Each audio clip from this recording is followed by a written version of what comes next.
welcome to our blog. Today we'll explore two interesting aspects of the self, which is the material self and the economic self. So the material self refers to the physical things that we own and value.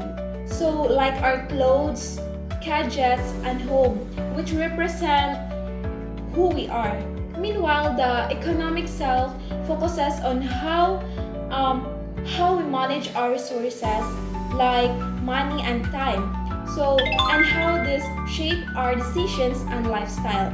So stay tuned as we dive deeper into this concept and share examples from our daily life.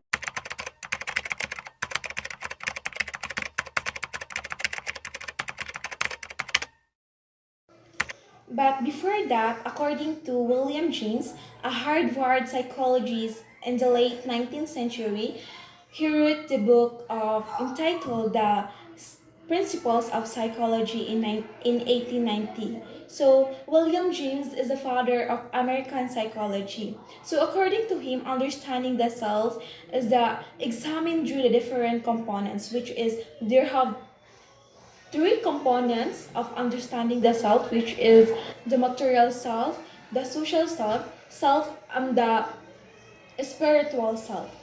So the material self refers to the physical objects and positions that people own, which are tied to their identity and self-image. It includes things like clothes, gadgets, and cars, and even the home you live in.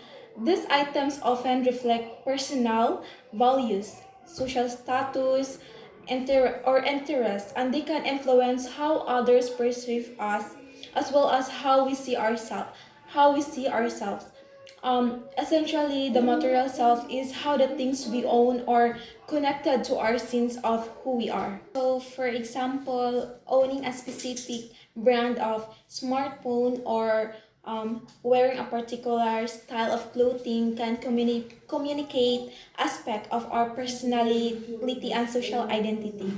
So the social self refers to the way we see ourselves based on our interactions with others and the rules we play in society. It involves how we adapt our behavior and identity depending on the people we around and the situations we find ourselves in. For example, in a group of friends, and you may act more relaxed and playful, while in a classroom setting, you may be more focused and serious.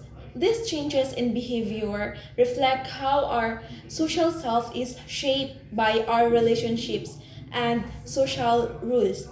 In my own experience, I noticed that when I'm with family, I tend to be more nurturing and responsible.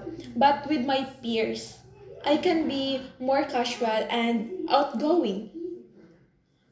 So this shows how different social settings influence how I express myself. So next is the spiritual self. Spiritual self is refers to the part of our identity that is connected to our beliefs, values, and sense of purpose in life. So it's about how we understand our existence beyond the physical and material world.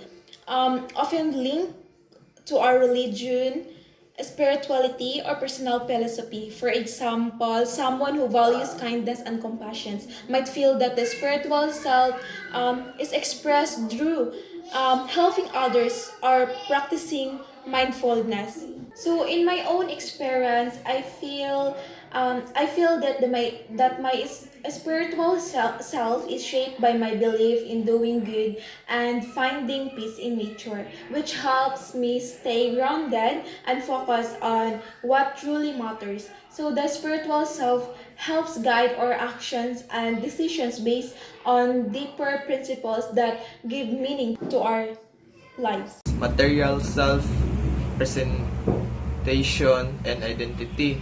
James Heskett. Design it combines need and desire in the form of a practical object that can also reflect the user's identity and aspiration through its form and decoration. There is a significance and function behind everyday things. Sa may pasabot ana. Si John Hesketh nag-ingon ang disenyo usa ka proseso nga nagkonekta atong mga panginahanglan ug mga pangandoy pinaagi sa mga praktikal nga butang. Ang mga butang nga atong gigamit dili lamang kay para sa function o gamit apan nagpresentar usab sa atong pagkatawo ug mga ambisyon. Ang disenyo pinaagi sa forma ug dekorasyon naghatag kahulugan sa mga kasangkapan sa atong adlaw nga kinabuhi. Mo na siya ipasabot ni John Hesketh. Roland Barthes, the relationship that people have with objects and in particular look at objects as sign or things which could be decoded to convey message beyond their practical value. Say pasabot ana. Si Roland Barthes nagpasabot nga ang mga butang sa atong palibot dili lamang mga gamit kundi mga simbolo nga nagdala og mas lawom nga kahulugan. Ang relasyon sa mga tao sa mga butang malambigit sa pag-interpretar sa mga mensahe nga anaa sa mga butang nga naghatag og tugang nga kahulugan sa atong mga kasinatian o interaction sa kalibutan. Mo na siya ipasabot ni Roland Barthes.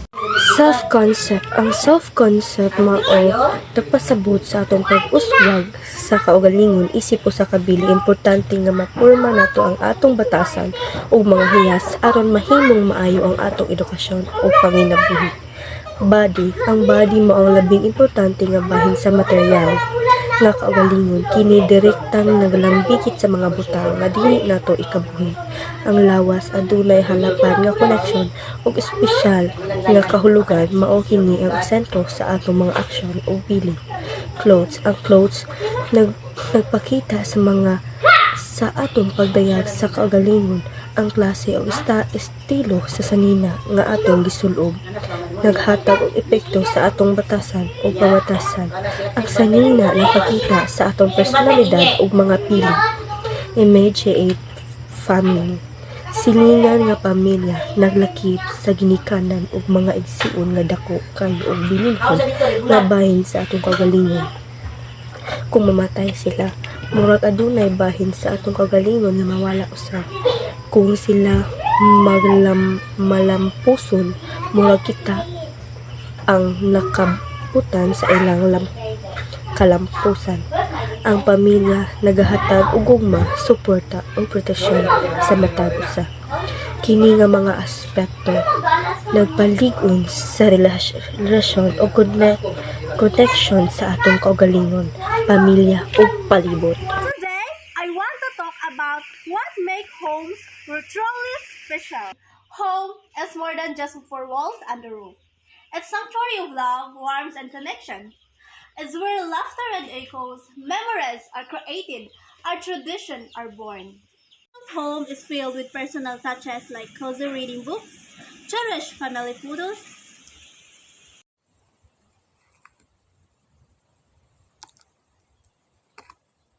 share meals, support each other, and create lifelong memories. Ultimately, home is where love resides.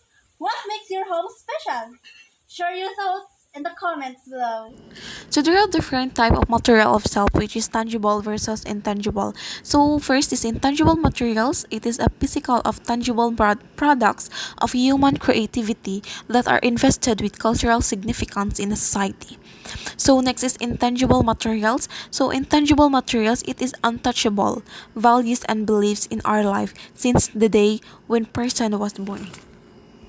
I am Julian Mingito Marabi. So, my report is all about the different kind of people in material self.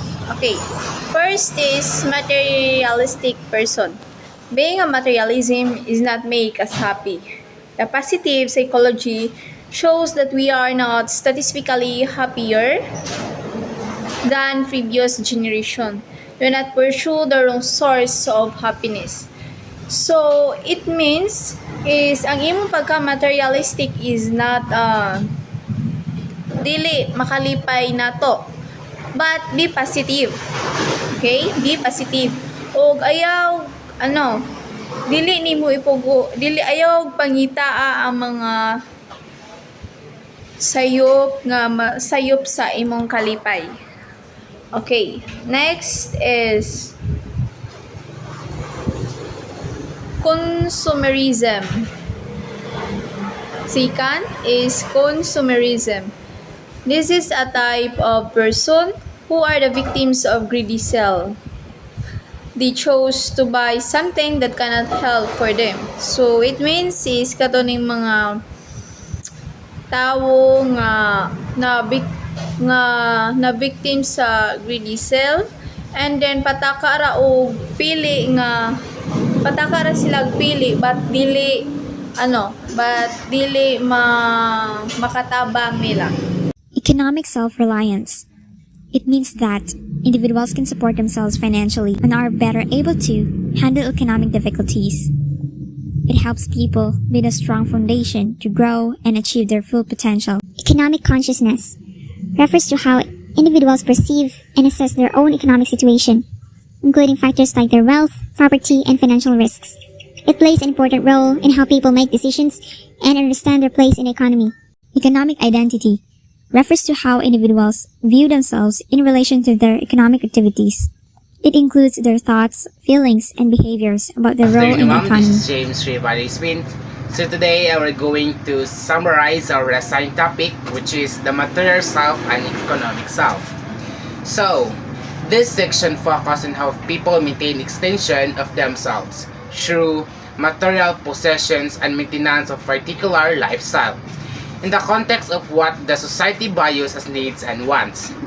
This section discusses how an individual acquires goods, the factors that shape his or her economic decision, and what these things say about one's sense of self.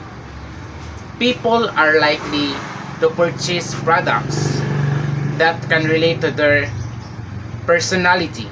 Material possession signifies some aspect of one's sense of self and identity.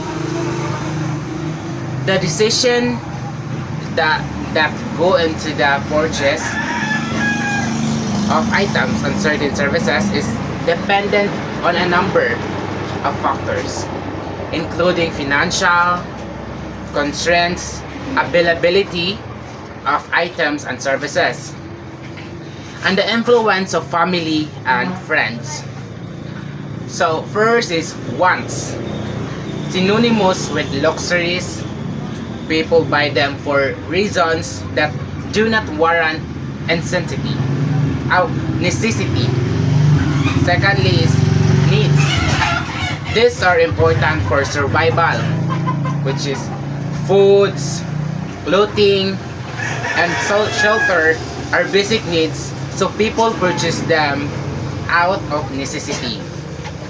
In the process of acquiring material goods, people generally consider two things, which is utility and significance.